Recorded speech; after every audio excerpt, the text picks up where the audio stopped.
Am I the a-hole for distancing myself from my stepbrothers after they tried to reach out to me? This is my first post, and honestly, it might be my last. Writing this already feels like tearing open a wound I've worked years to close. But I need clarity. I need peace. I need to know if I'm the villain in this story, just because I finally chose me. I'm Cherry, 19F.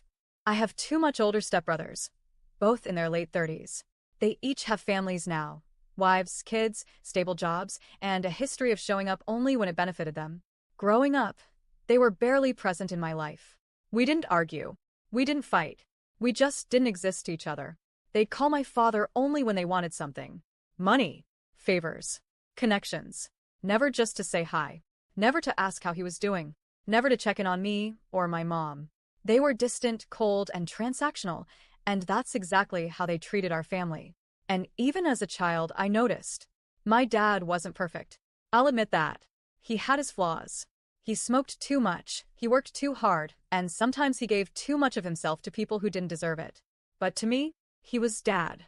He held my hand when I cried, taught me how to ride a bike, snuck me chocolates when Mom said no, and gave the best advice when I felt lost. When I was 14, my dad passed away from lung cancer. Watching him fade was like watching the sun set for the last time. Every day, he became smaller, dimmer. And then one day, he was just gone. That grief, it's like a shadow that never fully leaves. It still creeps behind me on quiet nights. His funeral was one of the worst days of my life, and not just because I lost him. My stepbrothers showed up, and their behavior was appalling. One of them cursed at my mother loud enough for everyone to hear. They treated the ceremony like an awkward obligation, not the farewell to a man who gave them everything. But what shattered me the most was something my uncle, my mother's brother, said to me just before we left for the funeral. He pulled me aside and whispered, "Don't eat or drink anything they give you, and don't take anything from them." At first, I was confused. He was calm but firm. I didn't understand the warning, but I listened. At the funeral, one of their wives, smiling politely, handed me a juice box. "We brought some for the kids," she said. I thanked her, but I never opened it. I didn't even touch it again. I left it on a shelf before we went home. From that moment, a switch flipped inside me. I realized I couldn't trust them. I realized that family isn't about blood. It's about how you're treated when no one is watching. And they had never treated me like family. They barely treated me like a person. For 5 years, I heard nothing from them. No calls. No texts. No birthdays. No, "How are you doing?" when I graduated high school or got accepted into my dream college. Not even a message when I got my driver's license or won that academic award I worked so hard for. Me and my mom managed on our own. It wasn't easy.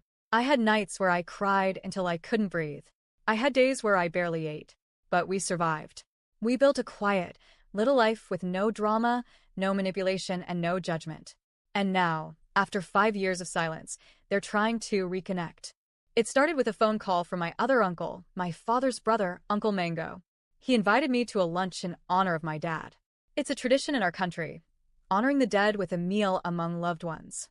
I was polite at first until he said, "You need to make peace with your brothers. They're family. You can't hold a grudge forever." He then went on to criticize my mother for not encouraging me to rebuild a relationship with them, as if I'm some brainwashed puppet with no will of my own. I was stunned. I'm 19. I can think for myself. I told him, calmly, that I had no interest in attending, that I didn't want to see them, that I didn't feel safe. But it didn't stop there. Not long after, one of my brothers, let's call him Grapefruit, called me directly. I don't even remember which one. I hadn't heard their voices in so long that it didn't matter anymore. I was honest. I told him I wasn't coming. He stammered, clearly surprised. Maybe he expected me to fall in line. Maybe he thought I was still the scared little girl at the funeral. But I'm not. I said, "Bye," and hung up. You know what's ironic? For 5 years, I felt completely alone. I had nights where I would sit in the dark, trembling, imagining things lurking in the shadows. Fear that something or someone was out to hurt me. I would pray to a God I wasn't sure existed to bring my father back. Just one more hug, one more word. And in all that time, they were nowhere. Now that I'm finding peace, with a good boyfriend, real friends, and a future I'm actually excited for, they suddenly want back in. But I've built something solid, something sacred, and I refuse to let the past crash through and destroy it all again. So, am I the a-hole for saying no? For protecting my peace? For not wanting to reopen wounds that still bleed when I touch them? They weren't there when I was lost, grieving, or scared. They don't get to be here now.